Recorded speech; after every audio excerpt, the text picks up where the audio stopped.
Hey, what's going on, everyone? How you guys doing today? My name is Matt Jarbo. This is $3 Theater, and I want to say that I'm very, very, very happy that Sonic the Hedgehog is looking at an A cinema score, because the movie, while not perfect, while not amazing, is fun. And fans, diehard fans of Sonic the Hedgehog, who have been waiting well over 20 years for a movie, are very happy with what they've gotten, especially if they made it through to that mid-credit scene. A lot of them probably lost their collective shit, and that's fine. That's great. It was there for a reason. I loved it. I know you loved it, and I really want to see what is going to happen next. And whether or not you're asking if we're going to get a sequel, we're going to get a sequel. We are 100% going to get a sequel, because Sonic here is looking like it's going to pull in $65 million in its opening weekend. Now, this is a movie that was doomed to fail if you went back and looked at its original trailer release over the summer. When they showed off that ungodly, terrible image of Sonic looking like some odd chimera hybrid, the internet lost their mind, as they should. As they should. But now it's a little bit different. Now it's a little bit different because they went and they listened to fans saying here that Sonic the Hedgehog is speeding to a $65 million opening in North American box offices this President's Day weekend. Paramount's action adventure based on the Sega video game character has been pegged to generate around 40 to 50 million prior to its launch. Should the estimates hold, it could break 54 million, which is a record set by last year's Detective Pikachu for the best 3-day domestic opening for a video game movie. Now, here's the thing, and I said this in my quick thoughts video on Sonic.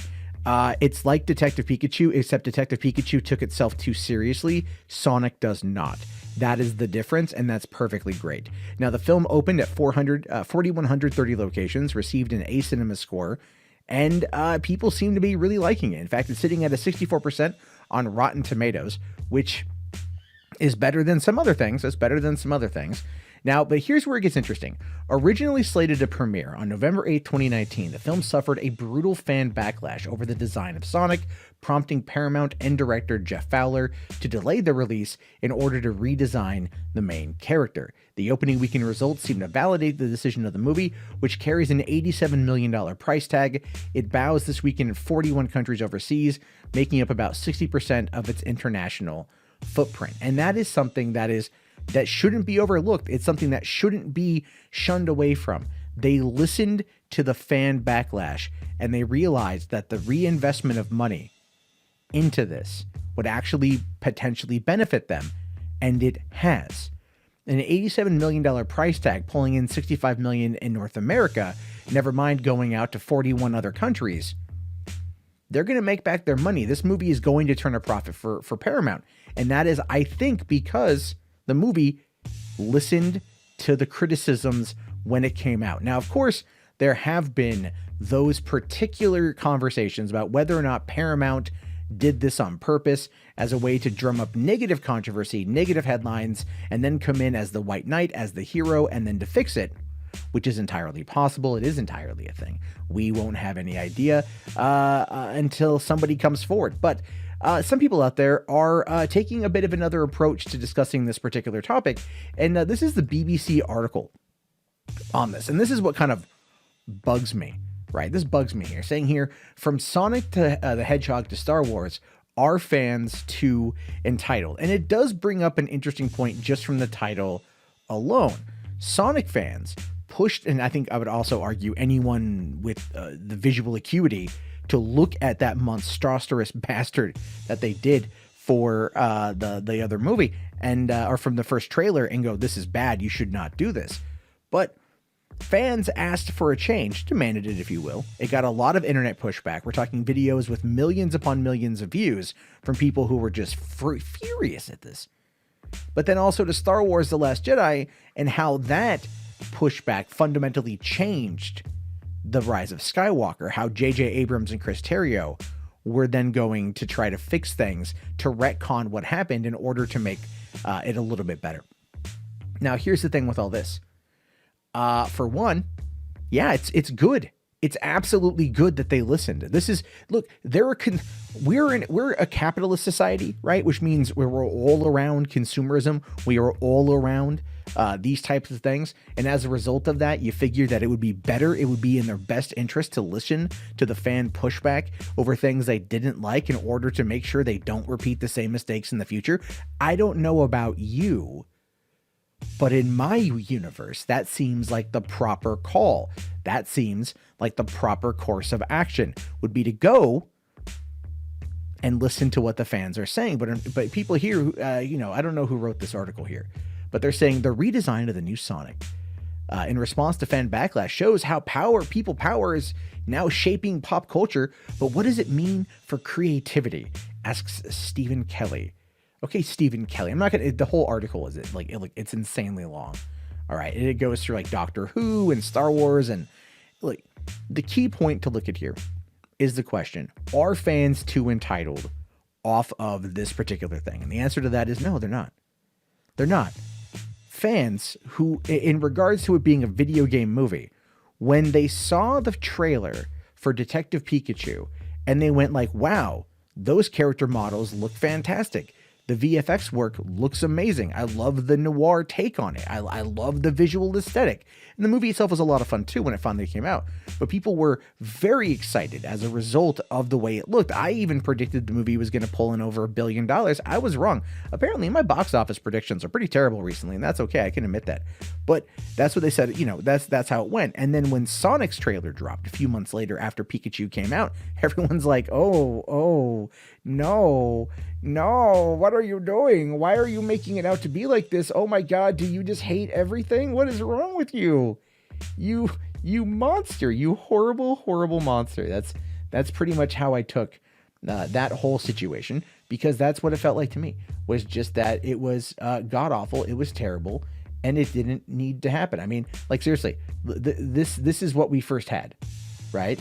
Well, okay, fine. This is what we first had. This is, that's a more accurate representation. That's what we first had. It looks god awful. I mean, just compare it to this, and it looks so much better. It just looks more natural. It looks more Sonic. It's what fans wanted. And as a result, $65 million opening weekend. A $65 million opening weekend. People listened. The cinema score is at an A. People want to see this movie. They want to see more from it. They enjoy it. They find it to be fun. They find it to be great. You want to talk about fan entitlement here? Fans gave constructive criticism, and the studio, who had signed off on that other god-awful monstrosity, went, ooh, maybe we've got this wrong. Let's go and pull back a little bit and wait until we know that we can actually do right by it. And from there, we'll be okay. That's what they did. And they made a lot of money as a result of this. Why is that so hard to see? Now, Rise of Skywalker is a bit of a different story, because this is the end cap of a trilogy, not the beginning of a new franchise. And the middle film in the trilogy borked so many things. All right. And the fans had a couple years to push back on that. And obviously, J.J. Abrams and Chris Terrio, Kathleen Kennedy and Bob Iger and everyone over there at Lucasfilm and at Disney realized the mistakes that came from Rian Johnson's movie, and that's what they set off to go and fix. Now, look, was the end result worth it? That is clearly up for you to take into your own account. That is clearly up for you to dive into. But the way that I personally see it is, fans offer the criticism because fans are the consumers, and the consumers, if they're not happy, are not going to be paying for it. I do not want to give Doomcock any credit here, but I do agree with him in regards to that slogan where he says, "Without respect, we reject." And that is very true. And the filmmakers behind Sonic respected the fan base enough to go back and say, we are realizing that we made a lot of mistakes here. We want to go and make this better. And when they made it better, guess what happened? People jumped on board and people liked it, and they're going to see it. And the movie is going to do very well in its opening weekend, and it's going to probably make back all the money it cost for the redesign and then some. And it's going to sow goodwill with the fan base, who are the ones who are going to go see it repeatedly, right? There are a lot of Sonic fans I've talked to who have already said they want to go see it again because they really liked it. This is one that I'm looking forward to picking up on home video to share with my kids, because I think my daughters are really going to get a kick out of it because of how funny it is, because of how much heart is in the movie, because of how generally entertaining they made it when they went back and they fixed Sonic.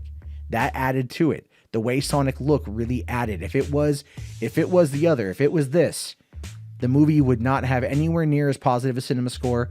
It would have anywhere near as positive of a response, and people would have been seeing this out of pure curiosity, and then they would have shredded it to hell and back, because that's what the internet does. In the meantime, this is what we got, and it looks fan-freaking-tastic, and the cast delivered on it, and it's better as a result from fan input. So, no, Stephen Kelly of the BBC, you're an idiot, and anyone else out there who says that it's fan entitlement, you guys, fan entitlement can eat one, because they're wrong. Anyway, your thoughts, your opinions, let me know down in the comments below. I will talk to you all later. Have yourself a great day. Thanks for watching, and peace out.